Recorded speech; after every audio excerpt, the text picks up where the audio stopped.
E Naruto tem muitos personagens mal aproveitados e isso todos sabemos. Mas saber exatamente quem são esses personagens é um pouco complicado. Então trago 24 deles que sumiram. Foram esquecidos na narrativa ou simplesmente mal aproveitados. Genma Shiranui é um daqueles personagens que sempre pareciam guardar um potencial enorme, mas que acabaram sendo deixados completamente de lado conforme a história evolui. Reconhecido facilmente pela paleta metálica que carregava na boca, Genma sempre teve um ar de veterano, alguém experiente, preparado e respeitado entre os ninjas da Folha.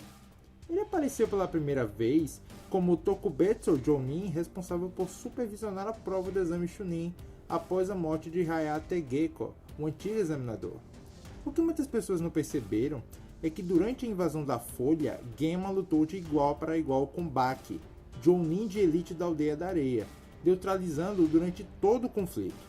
Essas realizações colocam Genma facilmente em um patamar de Jounin acima do comum, sendo capaz de rivalizar com outros ninjas de elite.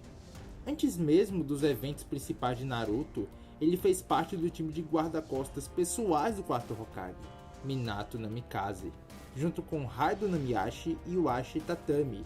E o mais impressionante é que esse trio tinha permissão e habilidade suficiente para utilizar o Hiraishin no Jutsu, a técnica de teletransporte que tornou Minato lendário. Obviamente, eles não usavam o Hiraishin no Jutsu com a mesma velocidade ou maestria que Minato, mas o fato de dominar uma versão cooperativa dessa técnica já demonstra o altíssimo nível do grupo.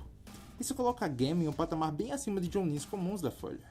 E no arco de resgate ao Sasuke, ele junto a Raido enfrentam todo o quarteto do som de uma vez só, forçando-os a utilizarem a marca de nível 2 para vencerem.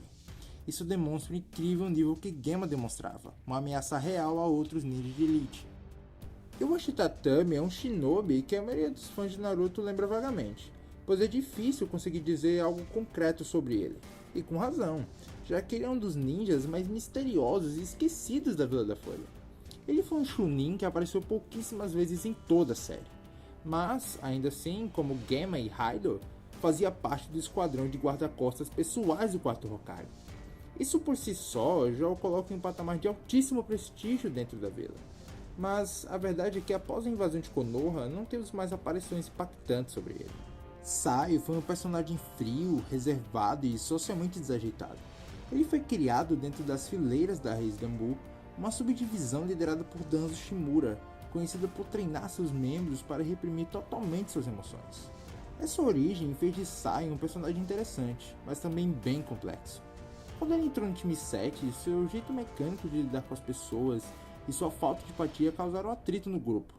Ele tentava compreender o que era a amizade que eles falavam, mas fazia isso de maneira quase científica, como se estivesse estudando um comportamento que nunca havia experimentado. Com o tempo, Sai começou a mudar. A convivência com Naruto o fez entender o valor dos laços humanos e o afastou aos poucos da doutrina fria de Danzo e da Raiz. Ele passou a expressar emoções, a sorrir de maneira genuína e até fazer brincadeiras, por mais estranhas e questionáveis que fossem. Ele também provou ser um ninja excepcionalmente talentoso. Seu ninjutsu de tinta, o Super Beast Imitation Drawing, é uma das técnicas mais criativas da série, permitindo-lhe criar criaturas de tinta que ganham vida e obedecem aos seus comandos.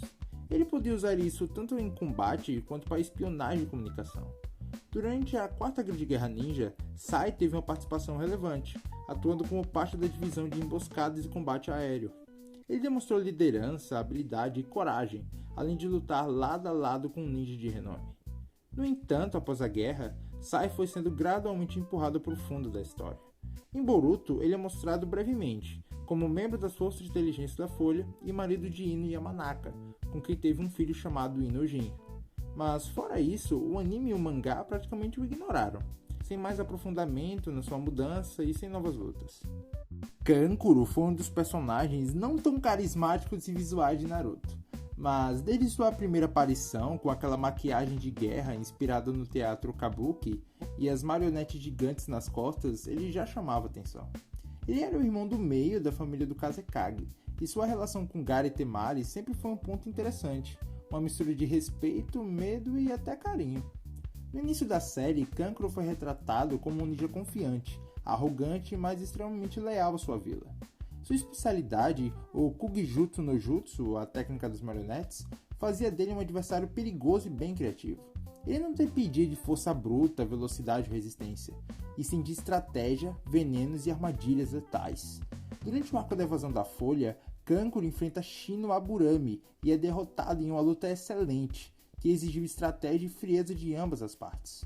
Depois disso, ele aparece para ajudar Akiba Inuzuka a derrotar Sakon e Ukon no arco de resgate ao Sasuke, e demonstra sua superioridade perante o adversário. Em Shippuden, já como Jounin, ele de forma imprudente desafia Sasori, o mestre das marionetes, onde sofre uma amarga derrota, e tem que ser salvo por Sakura para não morrer pelo veneno de Sasori. A partir daí, Kankuro passou a ser retratado como o braço direito de Gaara, ajudando na liderança da vila e na reconstrução da confiança entre as aldeias. Na Quarta Grande Guerra Ninja, ele teve um papel ativo, liderando unidades da Aliança Shinobi e até enfrentando os antigos membros da Akatsuki, controlados pelo Otisei.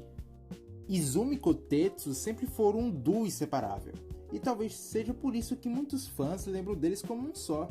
Desde o início, os dois agiam quase como se fosse uma dupla cômica, sempre juntos em missões, conversas e até nos momentos mais tensos. Eles começaram aparecendo como ninjas de apoio da Folha, muitas vezes servindo apenas de guarda dos portões da vila ou executando tarefas administrativas. À primeira vista, pareciam apenas personagens secundários, mas aos poucos o anime foi mostrando que eles eram muito mais do que simples porteiros.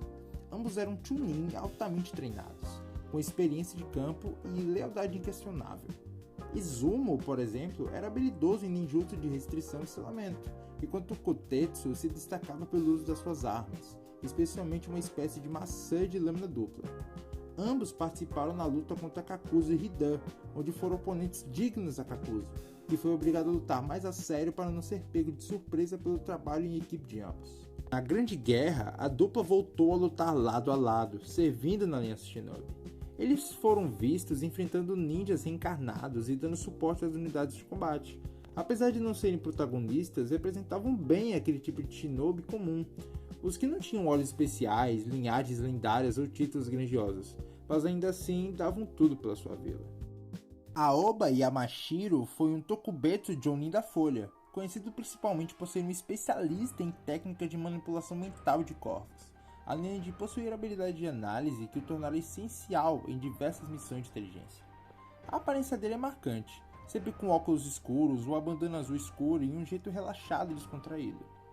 Alguns dos momentos mais conhecidos de Aoba é durante a sua breve luta contra Kakuzu, onde demonstrou uma excelente taijutsu, manipulação de corvos e técnica de fogo.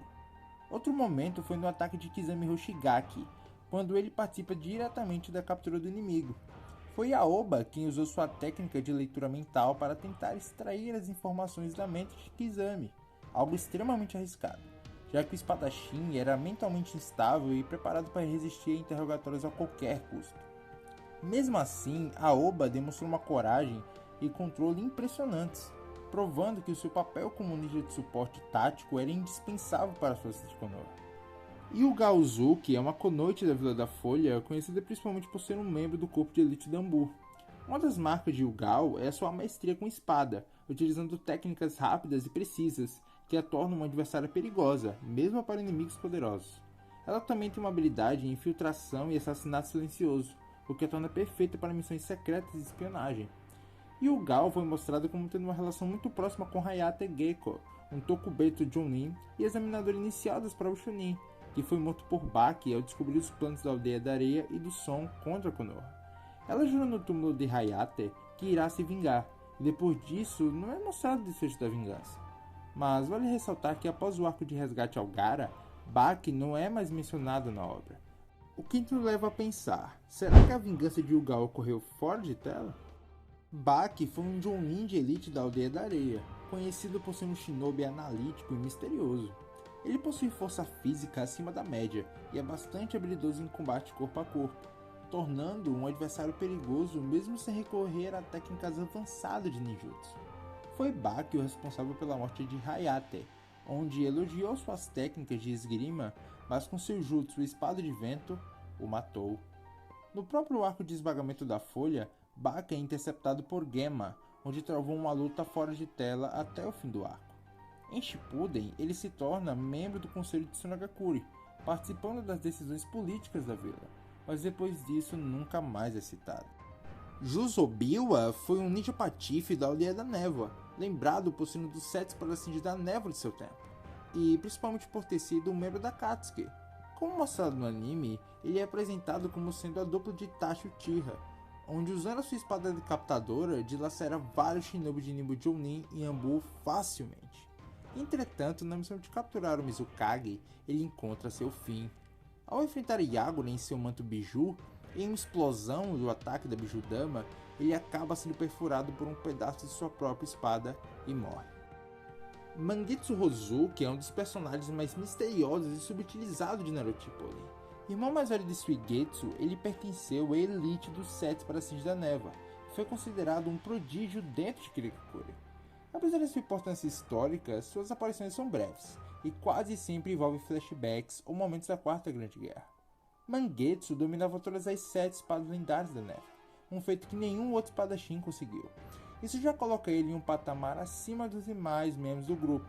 Sua espada principal, a Hirame Karei, era uma espada de chakra que poderia se moldar de diversas formas diferentes, como martelos ou lâminas duplas. Essa mesma espada mais tarde seria usada por Chojuro, futuro Mizukage. Além da maestria com espadas, Mangetsu também dominava a técnica de liquefação do clã Hozuki, permitindo que seu corpo se transformasse em água para escapar de ataques físicos ou se infiltrar em ambientes. Essa habilidade é semelhante à de Suigetsu, mas Mangetsu era considerado ainda mais talentoso e versátil. Sua única aparição em combate ocorre durante a Quarta Grande Guerra, quando é reanimado pelo ETC de Kabuto. Ele aparece ao lado dos outros espadachins, mas não tem falas nem destaque individual. Mesmo assim, sua presença é usada para reforçar o peso histórico do grupo e a ameaça que eles representavam em seu tempo. Mighty Dai é um dos personagens mais inspiradores e misteriosos de Naruto. Conhecido como o Eterno Genin, ele passou a vida inteira sendo ridicularizado por nunca ter passado de rank, mesmo sendo pai de um dos maiores taijutsukas da história, Mighty Guy. À primeira vista, Dai parecia apenas um alívio cômico, um homem de aparência exagerada, com roupas chamativas e um sorriso constante no rosto. Mas por trás dessa fachada havia um ninja que treinou silenciosamente por décadas, dominando uma das técnicas mais perigosas e letais do mundo shinobi, os 8 portões internos. O grande momento de Dai acontece fora dos holofotes. Em uma missão onde seu filho e outros genins estavam prestes a ser mortos pelos 7 espadachins da névoa, Dai entra em ação. Sem nenhuma fama sem reconhecimento, ele abre todos os 8 portões, um feito que cobre a própria vida, e derrota 4 dos 7 espadachins sozinho. Um sacrifício heróico que salvou seu filho e mudou o rumo daquela geração. Mas o mais curioso é que essa história só é contada por Guy em um flashback. Nunca vemos a luta, nem como ele aprendeu os portões, ou muito menos vemos Dai em ação. Nunca conhecemos os detalhes. É como se o anime e o mangá tivessem feito questão de esconder o auge de um dos maiores feitos de coragem da série. Ibiki Morino foi um personagem intimidador e enigmático. Com sua cabeça marcada por cicatrizes e seu olhar frio, ele é o chefe da divisão de interrogatório da Vila da Folha. Especialista em extrair informações de inimigos usando métodos psicológicos e físicos, sua primeira aparição já deixa claro que ele não é um ninja comum. Durante os exames Chunin, Ibiki aplica uma prova escrita, que testa não só o conhecimento dos genins, mas também sua resistência mental à pressão e ao medo. Essa introdução cria uma expectativa enorme. Um ninja que domina o terror psicológico, com um histórico de sobrevivência a torturas e que comanda uma das áreas mais sombrias da vila. Mas, surpreendentemente, Ibiki é deixado de lado pela narrativa. Ele aparece em momentos pontuais, como durante a invasão de Pen, ajudando na evacuação e interrogando prisioneiros como um dos corpos de Pen, mas nunca entra em combate direto. E mesmo sendo um Tokubetsu Jounin, suas habilidades reais de combate nunca foram mostradas. Sakumo Hatake é um dos personagens mais lendários e ao mesmo tempo mais esquecido de Naruto. Conhecido como o Canino Branco de Konoha, ele foi um Jounin de elite que, segundo relatos, tinha habilidades comparáveis à dos Sannin, Jiraiya, Tsunade e Orochimaru. E ainda assim, sua história é envolta em silêncio, dor e arrependimento. Pai de Kakashi Hatake, Sakuma era respeitado por toda a vila e temido por seus inimigos. Sua espada branca, que deixava um rastro de luz durante os combates, virou símbolo de sua presença no campo de batalha. Mas o que realmente marcou sua vida foi uma missão em que ele decidiu salvar seus companheiros ao invés de cumprir os objetivos estratégicos. Essa escolha, considerada uma falha pelos seus superiores, fez com que ele fosse desprezado por Konoha, e até pelos próprios aliados que ele próprio salvou.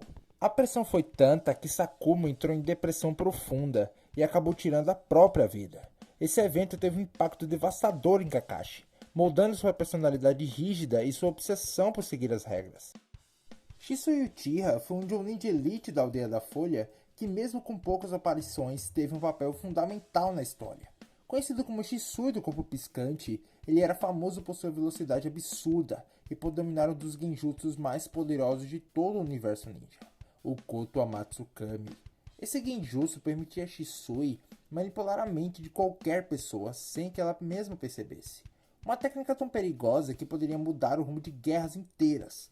Por isso ele era visto como um dos maiores prodígios do clã Uchiha, e também como uma esperança para evitar o golpe que o clã planejava contra Konoha. Shisui era melhor amigo de Itachi, e os dois compartilhavam ideais de paz e lealdade à vila. Quando percebeu que o golpe dos Uchiha era inevitável, Shisui tentou usar o Koto Amatsu Kami para impedir o conflito sem derramamento de sangue. Mas antes que pudesse agir, foi interceptado por Danzou Shimura, que roubou um de seus olhos para usar o genjutsu em benefício próprio. Sabendo que não poderia mais impedir o golpe, e temendo que seu outro olho fosse usado para fins obscuros, Shisui confiou esse olho a Itachi e tirou a própria vida, se lançando em um penhasco. Sua morte abalou profundamente Itachi, e foi um dos gatilhos que levaram a tomar a decisão de eliminar o clã para evitar uma guerra civil, e resultou também no despertar do seu Mangekyou Sharingan. Shisui nunca é mostrado em combate real com todo o seu poder. No anime há sim demonstrações da sua força, mas nunca chegamos a ver suas técnicas em 100%. Suas habilidades são contadas por outros personagens, e seu legado vive através do Mangekyou Sharingan que Itachi herdou. Ele é o típico personagem que carregou a história nas costas, mas é pouco lembrado. Ango Mitarashi foi uma Tokubetsu Jounin apresentada no arco do Exame Chunin. Ex-aluna de Orochimaru, carismática, com um visual marcante e um passado sombrio. Como aluna de Orochi, foi submetida a vários experimentos traumáticos, e nela foi implementada a marca da maldição do mesmo estilo que Sasuke recebeu no anime. Era uma personagem misteriosa que tinha grande potencial, mas que depois do exame não tem nenhuma aparição relevante. No Shippuden aparece de relance, mas apenas para ser no meio de trazer Orochi de volta à vida e novamente some. Voltando em Boruto, tendo ganhado 300 quilos e virando um alívio cômico. Tenten era uma ninja especialista em armas, sempre teve um estilo de luta interessante, mas a série nunca soube o que fazer com ela. Mesmo ao lado de Neji e Lee, Tenten nunca teve destaque real. Em Shippuden surge ocasionalmente durante a guerra, mas sem relevância. Sua única luta marcante foi contra Temari, onde no mangá o combate nem é mostrado, e só revela ela derrotada. Hoje Tenten é apenas lembrada como meme entre os fãs, na sua lendária frase dizendo que ia selar o Madara. Iruka Umino era um Chunin da Aldeia da Folha, professor da academia e primeiro mentor de Naruto, e uma das figuras mais humanas de toda a história. Ele enxergou o garoto quando ninguém mais via nada além de uma raposa dentro dele. Mas, ironicamente, o professor que abriu as portas para Naruto se tornar quem foi, desapareceu logo depois. Em Shippuden ele tem raras aparições, sendo uma das principais no arco de Pain e no casamento de Naruto, um verdadeiro desperdício de personagem. Shizune era fiel assistente de Tsunade, sensata e confiável. Suas maiores aparições ocorrem no arco da busca por Tsunade, onde é introduzida como uma ninja Jounin muito habilidosa, onde pode facilmente interceptar Kabuto e Yakushi em combate, sendo detida por sua mestra para não matá-lo. Depois disso, ela vira um alívio cômico durante o período que Tsunade vira Hokage e tem pouquíssimas aparições. Durante a guerra tem aparições rápidas e depois nada. Um personagem com papel político e médico tão forte merecia ter um desfecho mais digno. Yamato foi o líder temporário do time 7 e portador do poder de Hashirama. Yamato foi apresentado como um substituto de Kakashi na missão do arco da Ponte Tente, onde teve destaque, mas não muitas realizações, sendo facilmente derrotado por Sasuke, e depois apenas servindo para conter o Naruto durante o treinamento do Rasen Shuriken. Seu passado em Nambu é um pouco nebuloso, mas o anime mostrou de relance como foi a infância de Yamato e como era tratado na organização por Danzou, sendo de fato um arco que salva um pouco o personagem e foi praticamente esquecido pelo Kishimoto no mangá. Ao era um ninja misterioso da névoa, com um Byakugan implantado e uma história rica em potencial. Sobreviveu à guerra e foi responsável por identificar a manipulação que Danzou estava realizando na reunião dos 5 Kages, para favorecer suas decisões. Era um Jonin experiente e guarda-costas da Mizukage. Mas, para surpresa de 0 pessoas, ele do nada some e em Boruto é revelado como vilão da cara, morrendo pouco depois. Darui foi apresentado em Naruto Shippuden como o braço direito do 4º Raikage A e rapidamente se destacou como um dos ninjas mais competentes de Kuma. Ele participou ativamente da 4ª Grande Guerra Ninja, mostrando-se um líder habilidoso, calmo e estratégico, uma combinação rara entre os shinobis das Vilas Ocultas. Durante a guerra, Darui teve momentos de destaque, principalmente ao enfrentar os irmãos Ginkako e Kinkako, portadores das armas sagradas da nuvem. Ele demonstrou domínio impressionante sobre Raiton e Suiton, além de ser capaz de usar o poderoso Raiton Black Lightning, técnica que apenas ele e o 3º Raikage dominavam. Após o fim da guerra, Darui foi mencionado brevemente em Boruto, sendo revelado que ele se tornou o 5º Raikage, o sucessor direto de A. Contudo, depois dessa pequena menção, o personagem praticamente desaparece da trama. A série nunca mais mostrou o impacto real de sua liderança, nem como ele lidou com a transição de uma era de guerra para de paz. Não sabemos nada sobre como ele administra Kumo, se enfrentou desafios políticos ou mesmo se ainda está no cargo. Enfim, é isso, pessoal. Se você gostou, curta, se inscreva e rape o vídeo para ajudar no engajamento. Até a próxima.